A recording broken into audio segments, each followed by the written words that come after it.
ระดับพอทองในโดงระดับจะเบา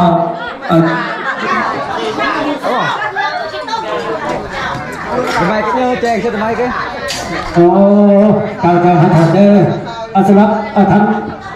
ทั้งบุญเนาะทั้งบุญน้องสาวทัพและน้องสาวสั้นขนาดเดี๋ยวสั้นทั้งทานทั้งจันทร์พระนครภรรยาพระเด้อแล้วสั้นอีกครับทั้งทานบุญน้องสาวสั้นเนาะสั้นเด้อสำหรับเพลงส่วนนี้แต่ชีวิตของเพลงมาตั้งแต่ครูภาษาพัฒน์เนาะสั้นทั้งจันทร์พันนินนะบ่นั่นจะภาพใจจะดีพันกันเลยเรา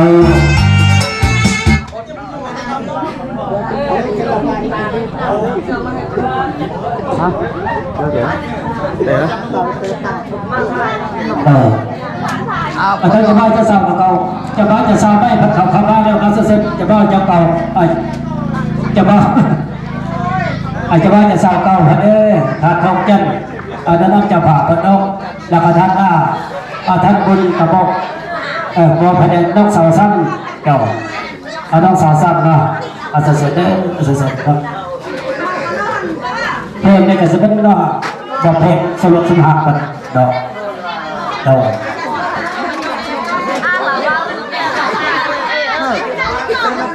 สั้น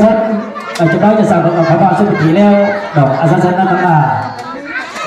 จะบ้าเก่าพันเดอร์พอน้องแม่น้องพันเก่าสั้นกระทำท้องกันมีสัญญาณหรือเปล่าเจ้าพระเถาใครสัญญาณก็ใครดีมาได้หรอสัญญาณราคาได้หรือสัญญาณราคาเก่าเจ้าสัญญาณ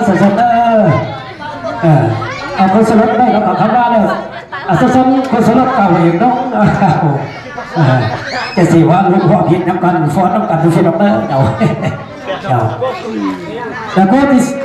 ที่สองท่านต้องจันกับบอกท่านภรรยาครับแล้วก็ที่สามท่านดุลกับบอกพนักต้องสาวสั่งเนาะเจ้าสั้นเนาะสั้นกับบาสุวทีเนี่ยหัวผิดน้ำกันกับตัวกำลัง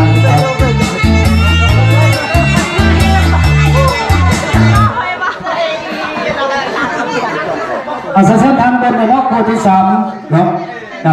แล้วพอดอกมันกับบอกภายในต้องสาวสั่งเนาะเจ้าสั้นพอดอกมันเจ้าพอตำรวจตำรวจก็พอสิบปฏิลูกหลานอยากสิบกป่าฟอดแบบฟอดกลางเว้นกันฟอดกลางเครื่องโอ้ยบอกแบบก็ได้ภาษาเจ้าสั้นถ้าทัดบนคนเจ้าสั้นทานบนน้องสาวสั้นเนาะสำหรับช่างเพลงน้องบอกอะไรทั้งว่าเพลงสมรสสถานทันใดเจ้าเดี๋ยวเอาเพลงน้องโซเชียลเลยฮะเราสุดเลยเพิ่ม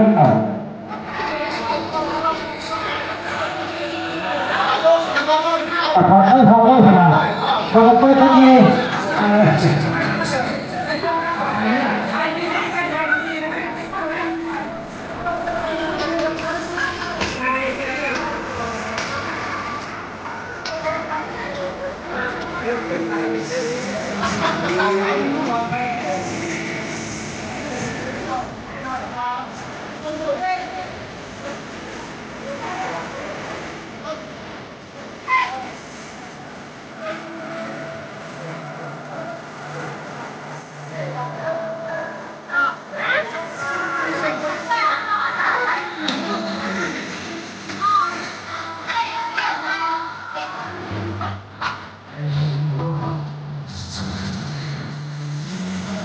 กันจ้ะ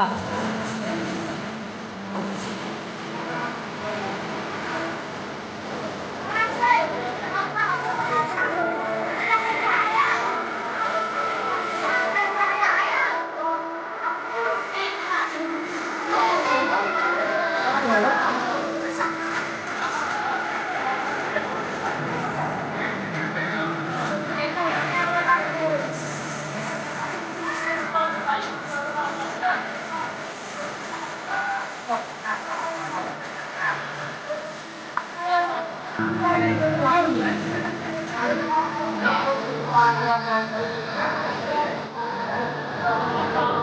subscribe cho kênh Ghiền Mì Gõ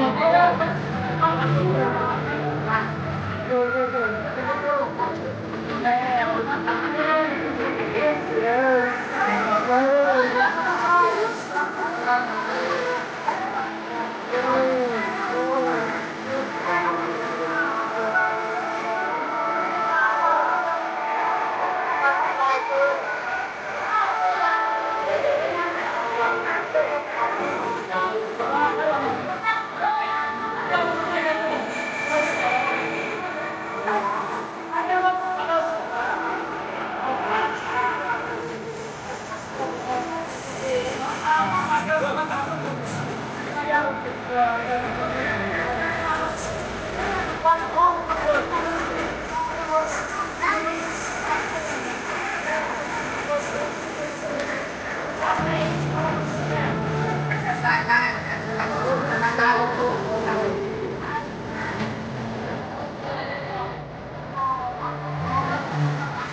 bỏ